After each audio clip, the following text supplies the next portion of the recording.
സംസ്ഥാനത്തിന്റെ മറ്റു ഭാഗങ്ങളിൽ വൈകുന്നേരം 5 മണിക്ക് ശേഷം അന്തരീക്ഷ താപനില കുറയുമെങ്കിലും പാലക്കാട്ടെ പ്രത്യേക സാഹചര്യത്തിൽ ചൂട് രാത്രിയും ഉയർന്നു നിൽക്കുന്ന അവസ്ഥയാണ്. ഉഷ്ണതരംഗ സമാനമായ അന്തരീക്ഷത്തിലാണ് പാലക്കാട്. പകൽ സമയങ്ങളിൽ പൊടിക്കാറ്റ് വീശുന്നത് ചൂട് അസഹനീയമാക്കുന്നു. കനത്ത വിയർപ്പ്, തളർച്ച, തലകറക്കം എന്നിവ മൂലം ആശുപത്രിയിൽ ചികിത്സ തേടുന്നവരുടെ എണ്ണം ദിനംപ്രതി കൂടി വരുന്നുണ്ട്.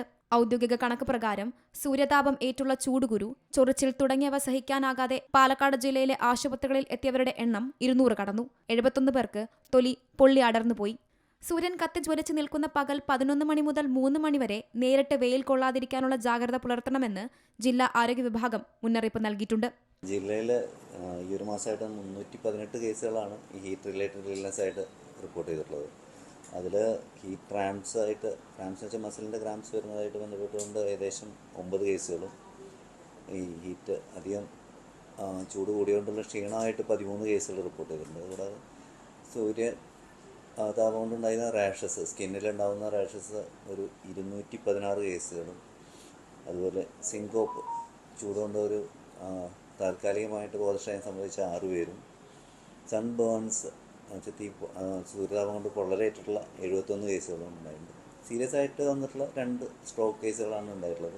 ഒന്ന് പെരുമാട്ടിയിൽ നിന്നാണ്, അത് പണിക്ക് പോകുന്നൊരു തെങ്ങ് കയറുന്നൊരു പയ്യനായിരുന്നു, അവനാണ് സൺ ബേൺസിൻ്റെ സ്ട്രോക്ക് വന്നത്. അതുപോലെ കാവശ്ശേരിയിൽ നിന്നും പൂരത്തിൻ്റെ ഇടയിൽ ഒരു സൺബേൺ ആയിട്ടുള്ളൊരു ആളുണ്ടായിരുന്നു, 55 വയസ്സായിട്ടുള്ള ആളാണ്. അദ്ദേഹം പിന്നീട് മരണപ്പെടുകയുണ്ടായി. പക്ഷെ അത് ഹീറ്റ് റിലേറ്റഡ് ഇൽനെസ് എന്നാണ് അത് നമ്മൾ അതിലൊരു കൺക്ലൂഷൻ എക്സ്പെർട്ട് കമ്മിറ്റി കൂടിയിട്ട് ഉണ്ടായിരുന്നു.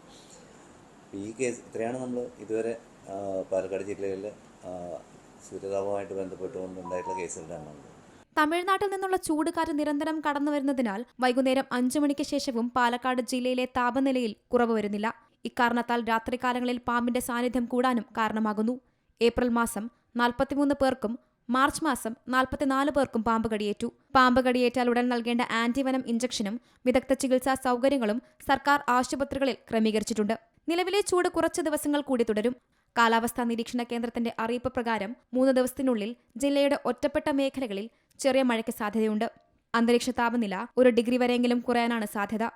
See Malayalam news, Palakkad.